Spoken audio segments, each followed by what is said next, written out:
அனைவருக்கும் வணக்கம். நான் ஜோதிடர் தமிழரசன் பேசுகிறேன்.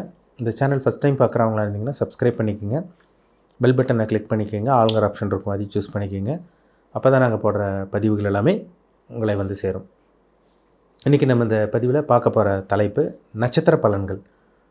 நட்சத்திர பலன்கள் பற்றி தான் இந்த வீடியோவில் நம்ம பார்க்க போகிறோம். அந்த வரிசையில் ரேவதி நட்சத்திரம், அதாவது பார்த்திங்கன்னா காலபுருஷ தத்துவப்படி 12ஆம் ராசி வந்து பார்த்திங்கன்னா மீனராசி. அந்த மீனராசியில் வந்து பார்த்திங்கன்னா கடைசி நட்சத்திரம் வந்து பார்த்திங்கன்னா ரேவதி நட்சத்திரம் தான். ரேவதி நட்சத்திரக்காரங்களோட வாழ்க்கை எப்படி இருக்கும், ரேவதி நட்சத்திரக்காரங்களோட வாழ்க்கை எப்படி இருக்கும், என்னென்ன விஷயங்கள் உங்கள் வாழ்க்கையில் நடக்கும், என்னென்ன சம்பவங்கள் நடக்கும், என்னென்ன தசாபுத்திப்படி உங்கள் லைஃப் போகும், நீங்கள் வணங்க வேண்டிய தெய்வ வழிபாடு, என்ன தெய்வத்தை வழிபட்டால் நல்ல பலனை கொடுக்கும், எல்லாமே இந்த வீடியோவில் நம்ம தெளிவாக பார்த்துடலாம். மீனராசி ரேவதி நட்சத்திரம். ரேவதி நட்சத்திரம் வந்து பாருங்கள் 1, 2, 3, 4 பாதங்களும் இந்த மீனராசியில் மட்டும்தான் இருக்கும். ஒரு சில நட்சத்திரமெல்லாம் வந்து பார்த்திங்கன்னா ஒரே நட்சத்திரம் தான், ஆனால் 2 ராசிக்கு வரும்.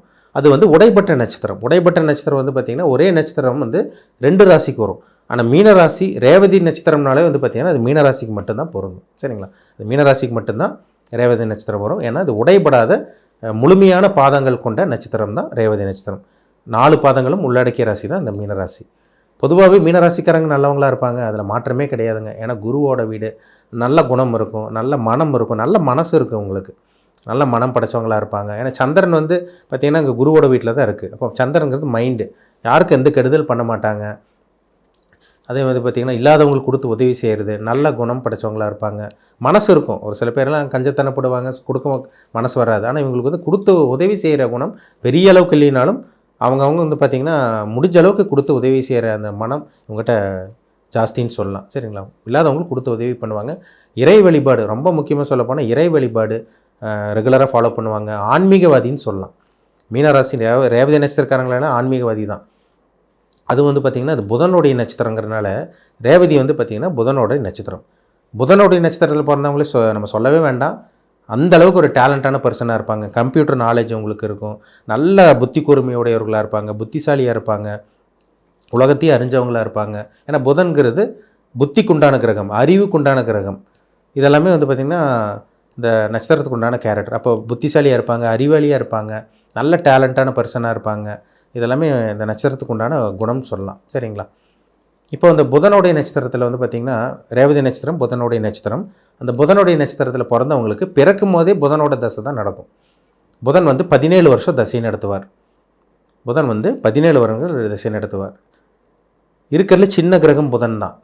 புதன் வந்து சின்ன கிரகமாக இருந்தாலும் அவருக்கு வந்து பார்த்திங்கன்னா இருக்கிறதுல புத்திசாலி நவகிரகங்கள் வந்து பார்த்திங்கன்னா நல்ல ஒரு அறிவு, நல்ல ஒரு திறமை, நல்ல புத்திசாலி, அறிவு, புத்தி கூர்மை, இதெல்லாமே புதன் சொல்லலாம். ஏன்னா அது என்னதான் சின்ன கிரகமாக இருந்தாலுமே அந்தளவுக்கு ஒரு நுட்பமான விஷயங்களெல்லாம் புதனை பற்றி நம்ம சொல்லிட்டு போயிட்டே இருக்கலாம். ஏன்னா அது புதன்னாலே ஒரு அறிவுக்குண்டான பிளானட், பயங்கர டேலண்டான பர்சனாக இருப்பாங்க. இப்போ பிறக்கும் போதே பாருங்கள் புதன் தசை உங்களுக்கு நடக்கும். புதன் தசை ஸ்டார்ட் ஆகி வந்து பார்த்திங்கன்னா உங்களுக்கு அடுத்தது கேது தசை 7 வருஷம் நடக்கும். அதுக்கப்புறம் சுக்கிர தசை 20 வருஷம் நடக்கும். இப்படி தான் உங்கள் லைஃப் போகுங்க. இப்போ புதன் தசை நீங்கள் 1ஆம் பாதத்தில் பிறந்தீங்கன்னா புதன் தசை கம்ப்ளீட்டாக நடக்கும். 17 வருஷம் புதன் தசை. ஆரம்ப பகுதி, அதாவது ரேவதி நட்சத்திரம் 1ஆம் பாதத்தில் பிறந்தீங்கன்னா அது கிட்டத்தட்ட அந்த 17 வருஷமே உங்களுக்கு புதன் தசை நடந்துடும். அதுக்கப்புறம் ஒரு 7 வருஷம் வந்து பார்த்திங்கன்னா உங்களுக்கு கேது தசை நடக்கும்.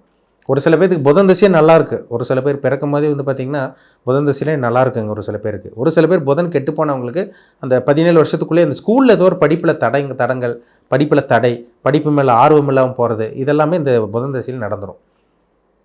சின்ன வயசுலலாம் அந்த அடிக்கடி தோல் பிரச்சனை, ஸ்கின் அலர்ஜிலாம் வருது பார்த்திங்களா, அந்த புதன் தசை தான். புதன் ராகோடு சேர்ந்துருக்கும், சனியோடு சேர்ந்துருக்கும் ஜாதகத்தில். அப்படி பார்த்தாலே தெளிவாக சொல்லிடலாம். அப்போ புதன் கெடாமல் இருந்துச்சுன்னா சின்ன வயசுலேயே நல்ல ஒரு புத்தி கூர்மை, நல்ல அறிவாற்றல், சின்ன வயசுலேயே நல்லா படிப்பாங்க. புதன் கெட்டு போச்சுன்னா படிப்பு சுத்தமாக வராது. புதன் நல்லா இருந்துச்சுன்னா படிப்பு நல்லா படிப்பாங்க. அவ்வளோதான் வித்தியாசம். அப்போ அந்த புதன் திசை கிட்டத்தட்ட ஒரு 15 வருஷம்னு வச்சுக்கோங்களேன். அப்புறம் உங்களுக்கு ஒரு 7 வருஷம் கேது திசை நடக்கும். 7 வருஷம் கேது திசைனா கிட்டத்தட்ட 22 வயசு வரைக்கும், 21, 22 வயசுன்னு சொல்லலாம். 22 வயசு கேது திசையில் வந்து பார்த்திங்கன்னா பக்குவப்பட்ட மனிதர்களாக இருப்பாங்க. அந்த இதிலே வந்து பார்த்திங்கன்னா கேது திசையிலே நல்ல ஒரு ஞானம், சின்ன வயசுலேயே சாமி கும்பிட்றது, கோயிலுக்கு போகிறது, அடிக்கடி கோயிலுக்கு போகிறது, இதெல்லாமே உங்களுக்கு இயல்பான குணமாக இருக்கும். உங்களுக்கு நல்ல புத்திசாலியாக இருப்பாங்க. ஏன்னா கேதுங்கிறது ஞானத்துக்கு உண்டான கிரகம், புதன்கிறது அறிவுக்கு உண்டான கிரகம். அப்போ அந்த 2 தசாபதி அப்படியே பக்கம் பக்கமாக வர்றதுனால கிட்டத்தட்ட 20 வயசுலேயே வந்து பார்த்திங்கன்னா ஒரு சில பேர் வந்து பாருங்கள் பெரிய மனிதர்கள் போல் பேசுவாங்க, பக்குவப்பட்ட மாதிரி பேசுவாங்க, நல்ல மெச்சூரிட்டியான பர்சனாக இருப்பாங்க, நல்ல ஒரு திறமசாலியாக இருப்பாங்க. பார்த்திங்கன்னா உங்களுக்கு இந்த ரேவதி நட்சத்திரக்காரங்களாக இருப்பாங்க. இப்போ வந்து உங்களுக்கு 20 வயசுக்கு மேலே 22 23 வயசுக்கு மேலெலாம் பார்த்தீங்கன்னா 20 வயசுக்கு மேலே உங்களுக்கு சுக்கிரதசை நடக்கும். கிட்டத்தட்ட ஒரு 40 வயசு வரைக்குமே சுக்கிரதசை வருங்க. உங்களுக்கு 40 வயசு வரைக்குமே உங்களுக்கு சுக்கிரதசை வந்துடும். அந்த சுக்கிரதசை தான் உங்களோட வாழ்க்கையை திருப்பி போடக்கூடிய திசையாக இருக்கும். ஒரு மனுஷனோட வாழ்க்கையை வந்து பார்த்திங்கன்னா திருப்பி போடுறதே பெரிய மகா தசைகள் தான் வரும். ஒன்றா சனி திசையில் வாழ்க்கை மாறும், இல்லை புதன் தசையில் வாழ்க்கையை மாற்றி விடும், இல்லை குரு தசை, இல்லை வந்து பார்த்திங்கன்னா சுக்கிர தசை, ஒரு சில பேருக்கு ராகு தசை கொட்டி கொடுக்கும். அது வந்து நட்சத்திரம் மாறும் ஒரு சில பேர்த்துக்கு. இப்போ உங்களுக்கு வந்து பார்த்திங்கன்னா உங்களுக்கு ராகு திசையில் லாஸ்ட்டு தான், உங்களுக்கு ராகு திசையில் அப்படியே கடைசியில் தான் வரும். ஆனால் இப்போ உங்களுக்கு 3ஆவதாக வரக்கூடிய தசை சுக்கிர தசை. அந்த சுக்கிர தசை வந்து பார்த்திங்கன்னா 20 வயசுக்கு மேலே வரக்கூடிய சுக்கிர தசை தான் உங்கள் வாழ்க்கையை மாற்றி அமைக்கும். ஒரு ஜாதத்தில் சுக்கிரன் ராகுவோட சேர்ந்துருக்கும், சனியோடு சேர்ந்து பாருங்கள், தனுசு லக்னத்தில் பிறந்திருப்பாங்க, மீன லக்னத்தில் பிறந்திருப்பாங்க. சுக்கிர தசை ஒன்றுமே பண்ணாது. நிறைய மீனராசி ரேவதி நட்சத்திரக்காரங்க பாருங்கள், சார் எங்களுக்கு சுக்கிரதசை அப்படி இருக்கும் இப்படி இருக்குன்னாங்க, எங்களுக்கு ஒன்றுமே பண்ணல, நாங்கள் 40 வயசு வரைக்கும் கஷ்டப்பட்டோம் சொல்லுவாங்க. ஒரு சில பேர் 20 வயசுக்கு மேலே தான் அவங்க வாழ்க்கை மாறும். அந்த சுக்கிரதசை அவங்க வாழ்க்கையை மாற்றி அமைச்சிடும். சுக்கிரதசையில் பாருங்கள், ஒரு சில பேருக்கு கவர்மெண்ட் ஜாப் கிடைக்கும். சுக்கிரன் நல்ல ஒரு அமைப்பில் இருந்தால் அரசாங்க வேலை கிடச்சிரும். அது ஜாதகத்தில் சூரியன் நல்லா இருந்தால் கன்ஃபார்மாக கவர்மெண்ட் ஜாப் கிடைக்கும். அரசாங்க வேலை ட்ரை பண்ணிகிட்டு இருக்கவங்களுக்கு 20 வயசுக்கு மேலே வந்து 25 வயசுலேயே பாருங்கள் கவர்மெண்ட் ஜாப் கிடச்சிருக்கும். இல்லை வந்து ஒரு சில பேர் ஐடி ஃபீல்டில் இருப்பாங்க, கம்ப்யூட்டர் ஃபீல்டில் இருப்பாங்க. நல்ல ஒரு டெக்னிக்கல் மைண்டு கொண்டவங்க தான் இந்த நட்சத்திரக்காரங்க. அந்த சுக்கிரதசையில் 25 வயசுக்கு மேலே வரக்கூடிய சுக்கிரதசையில் சொகுசு வாழ்க்கை, உலகத்தில் இருக்க அத்தனை விதமான சொகுசு அனுபவிக்கிறது அந்த சுக்கிரதசை தான். ஏன்னா வந்து பார்த்திங்கன்னா காதல் கொடுக்குற கிரகம், காமத்தை கொடுக்குற கிரகம் சுக்கிரன். காதல், காமம் எல்லாமே இந்த சுக்கிரன் தான் கொடுக்கும். ஒரு சில பேர்லாம் பாருங்கள் 25 வயசுக்கு மேலே 27 வயசுலலாம் பாருங்கள் நல்ல வாழ்க்கை அமைஞ்சிடும் உங்களுக்கு. ஒரு சில பேருக்கு 22 23 வயசில் கல்யாணம் ஆயிரும். இது வந்து இந்த ரேவதி நட்சத்திரக்காரங்களுக்கு மேக்ஸிமம் கல்யாணம் வந்து டிலே ஆகாது. சுக்கிரதசையில் கல்யாணம் பண்ணிடுறாங்க. ஒரு சில பேர் 32 33 வயசு தாண்டவங்களுக்கு பார்த்தீங்கன்னா அவங்க ஜாதகத்தில் 7ஆம் இடத்துல சனியோ இல்லை கேதுவோ ராகுவோ இந்த செவ்வாய் சம்மந்தப்பட்டாங்கன்னா அதான் 30 வயசுக்கு மேலே தாண்டுது. மேக்ஸிமம் வந்து பார்த்திங்கன்னா 25 26 வயசில் கல்யாணம் பண்ணிடுறாங்க. ஒரு சில பேருக்கு 20 வயசுக்கு மேலேயே கல்யாணம் ஆயிடுது.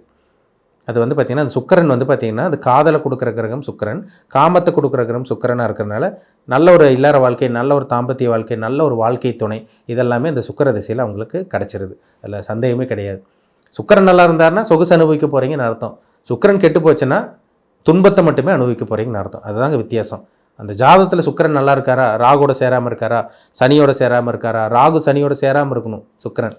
இல்லைன்னா சொகுசை சேர்ந்துட்டாருன்னா சுக்கிரன் வந்து கெட்டு போயிட்டார், சொகுசு அனுபவிக்க முடியாது. சுக்கிரன் நல்ல ஒரு அமைப்பிலிருந்து வளர்பெரி சந்திரனோட பார்வையிலிருந்து, இல்லை சுக்கிரன் வந்து பார்த்திங்கன்னா யாரோட சேராமல் இருந்தால் கூட அட்லீஸ்ட் குரு பார்வை இருந்தால் கூட அந்த சுக்கிரதசை யோகத்தை தான் செய்யும்.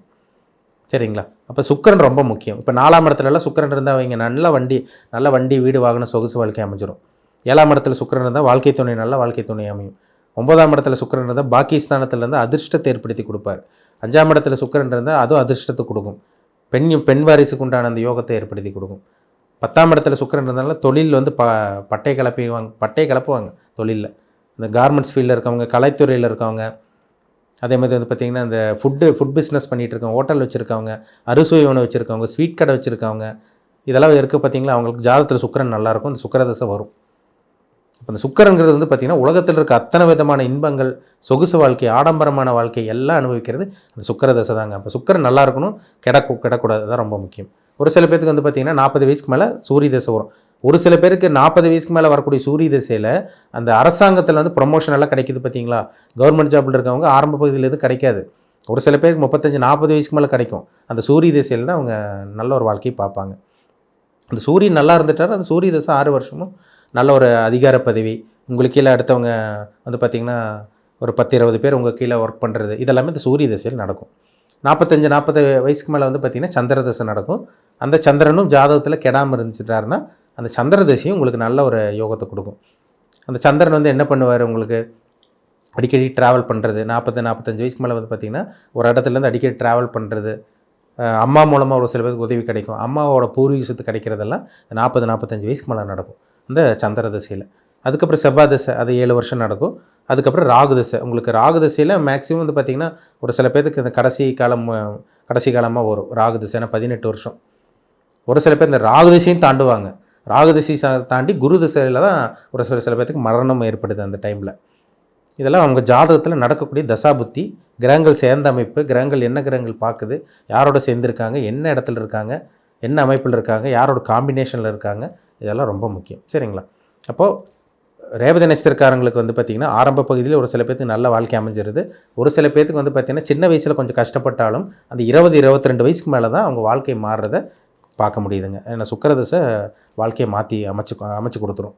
இப்போ தனிப்பட்ட ஜாதகத்தில் என்ன தசாபுத்தி போகுதுன்னு பாருங்கள், ரொம்ப ரொம்ப முக்கியம். சரிங்களா? ஆனால் உங்கள் நட்சத்திரத்துக்கு உண்டான கேரக்டர் என்னென்னு பார்த்தீங்கன்னா, உங்களுக்கு ரேவதி நட்சத்திரக்காரங்களுக்கு உண்டான குணமே வந்து பார்த்திங்கன்னா புத்திசாலியாக இருப்பீங்க, அறிவியலையாக இருப்பீங்க, நல்ல டெக்னிக்கல் மைண்ட் கொண்டவங்களாக இருப்பீங்க, உலகத்தை அறிஞ்சவங்களாக இருப்பீங்க. ஒருத்தர் நல்லவங்களா கெட்டவங்களா அவங்க பேசுகிறத வச்சு அவங்க பார்க்குற பார்வையிலே நீங்கள் கண்டுபிடிச்சிக்குவீங்க. உங்கள்கிட்ட உள்ள நல்ல ஒரு திறமைன்னு சொல்லலாம். சரிங்களா?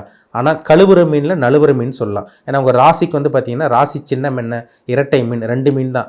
2 மீன் இருக்கும் உங்கள் ராசியில்.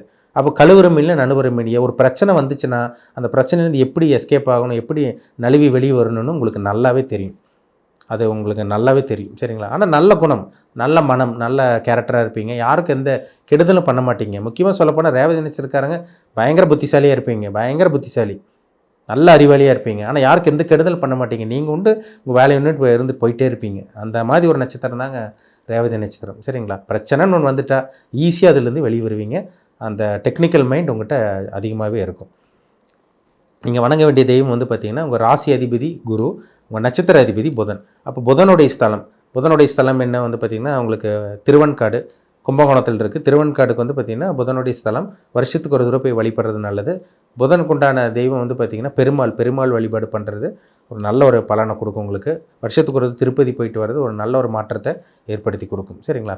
வாரம் வந்து பார்த்திங்கன்னா நீங்கள் பெருமாள் வழிபாடு பண்ணுறது, புதன்கிழமை பெருமாள் வழிபாடு பண்ணுறது ஒரு நல்ல ஒரு பலனை ஏற்படுத்தி கொடுக்குங்கிறதுல சந்தேகமே கிடையாது. சரிங்களா? உங்கள் ஜாதகத்தில் நடக்கக்கூடிய தசாநாதன் யார், புத்திநாதன் யார், இப்போ உங்கள் லைஃப் எப்படி போயிட்டுருக்கு, உங்கள் வயசு என்ன, இனிமேல் உங்கள் வாழ்க்கை எப்படி போயிட்டுருக்குன்னு அது தெளிவாக தெரிஞ்சுக்குங்க. சரிங்களா? மீண்டும் அடுத்த பதிவில் சந்திக்கும் வரை உங்களிடமிருந்து விடைபெறுவது உங்கள் ஜோதிடர் தமிழரசன். இந்த சேனல் பிடிச்சிருந்தா உங்கள் நண்பருக்கு உறவினருக்கும் ஷேர் பண்ணுங்கள், லைக் பண்ணுங்கள், சப்ஸ்கிரைப் பண்ணுங்கள், பெல் பட்டனை கிளிக் பண்ணிக்கோங்க. ஆல்ங்கிற ஆப்ஷன் இருக்கும், அதையும் சூஸ் பண்ணிக்கோங்க. அப்போ தான் நாங்கள் போடுற பதிவுகள் எல்லாமே உங்களை வந்து சேரும். நன்றி, வணக்கம்.